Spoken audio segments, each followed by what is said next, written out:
Thank you for tuning in once again to his Vine and Fig Tree podcast. My name is Kurt Olson. I'm your host, coming to you late morning of January 28th, 2026. It's cold, it's snowy, and hopefully there is uh, a reprieve in temperature sooner rather than later for the nation. And just hope folks are doing well in surviving winter 2026. Um, Three things: Iran, China, Minneapolis.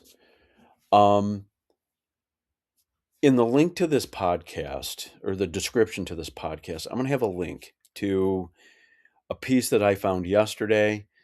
Um, there are people that are begging the United States to do something. Now, the United States has a small armada or has an armada in the Middle East.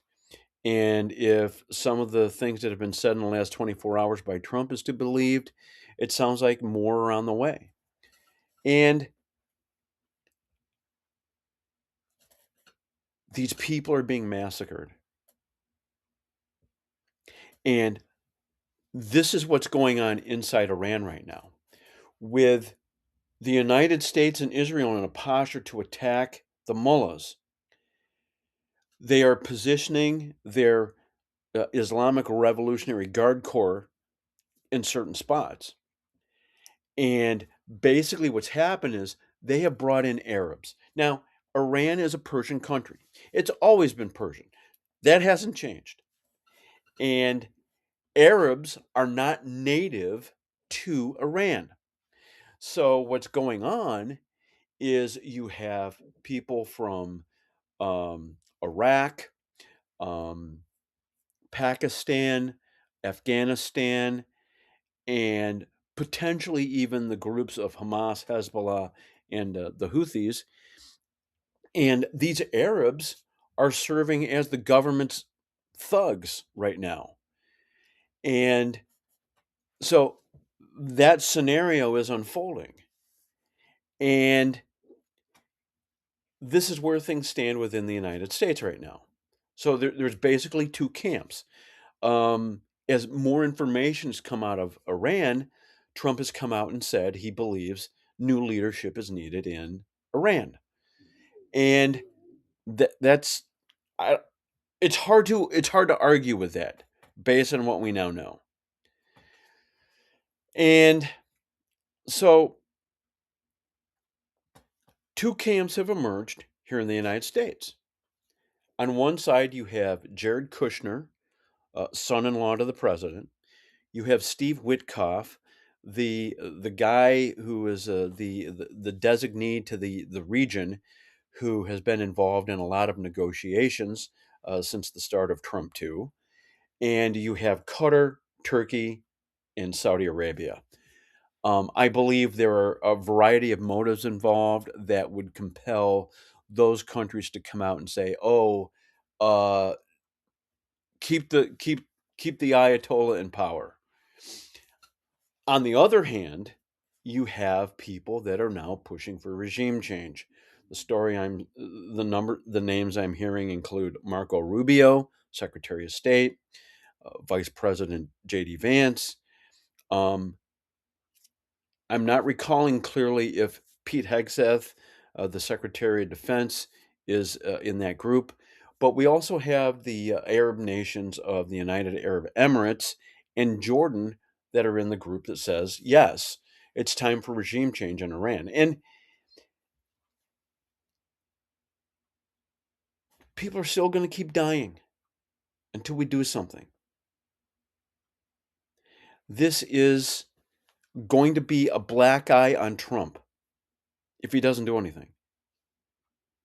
And whatever he's doing, it better be very clear and specific, and um, just so that there is some semblance of peace that can emerge in the country, and a government that is responding appropriately to the people. instead of responding with, "Oh, you can't question me," and people are shot instantly. Um, so that's where things stand there, and I'm not going to get into the talk of death totals. I went into that last week, but you're seeing even different numbers this week. And let me just say, with some of the numbers that I've seen, the the five figure numbers that I've seen, I think those are lowballed. I'm just going to go there because the information coming from people who are getting word out to Westerners, they're talking about massacre, mass slaughtering of people. And I think it's fair to start using the word genocide to talk about this because um, of the numbers that we're now dealing with.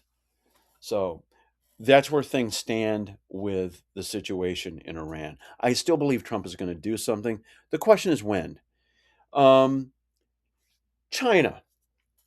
So last weekend, word started leaking out of China that there was an attempted, one could call it a coup, but an attempt to do something in the country. Um, so I will provide a link, and I'm not going to read it because I don't want to butcher the Chinese names. But the story is that there were some military in China that had a plan to arrest Xi Jinping on the 18th of January. The story is that Xi Jinping got word of it in advance, cut it off at the pass, and moved to arrest, detain not just the military generals involved, but their families and others. And I've heard two accounts.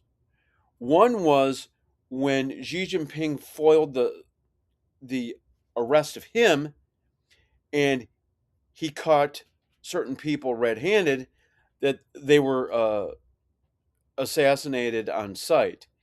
Um, but there are other reports indicating that these people are still detained, and others that are saying they were detained and then killed. But what it just underscores right now, serious instability in the Chinese government, serious instability in the military. And I think any chatter, any talk of, oh yeah, they're going to go after Taiwan is really silly at this point. So, um, thirdly, Minneapolis, and this is my last item. This is just kind of generated from the event of last weekend when that Alex Preddy was killed by an ICE officer in Minneapolis. Now, last weekend there was reporting that came out from Cam Higby from Newsmax.com and Newsmax TV News. He was basically arguing that he was able to infiltrate a group on Signal, which is an app, and it's an app that's used by groups to communicate in large groups. And what happened was he basically was able to expose an extensive operation, an extensive um,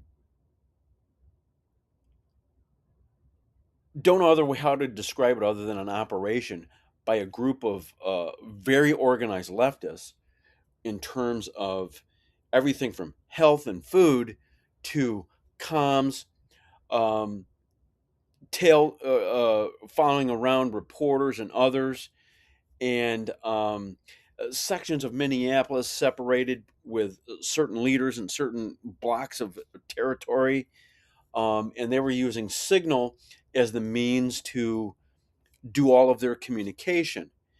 And on Monday, we saw someone from formerly in U.S. Special Forces come out on X, and basically after seeing that information from Cam Higbee, basically come out and just by way of observation and analysis, come out and say, this has all of the look and feel of a military organized group.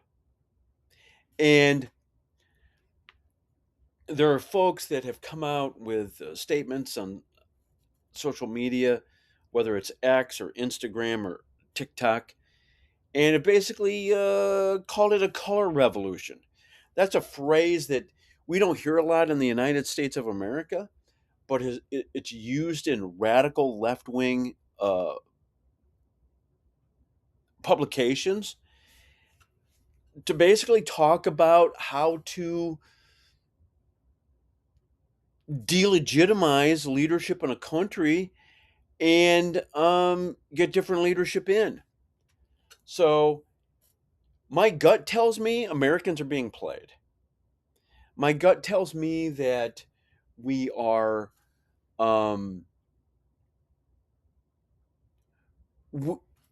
we're responding to events as they happen, and we're not seeing the nuances that are going on at the moment and realizing that that points to something bigger going on than just, oh, this is a protest against ICE. So that's all I have this week. Again, there will be a couple links in the description to the podcast so you can read information out of Iran, China, and even Minneapolis. And we are on Apple Podcasts, Spotify, YouTube. And until next time, God bless and goodbye.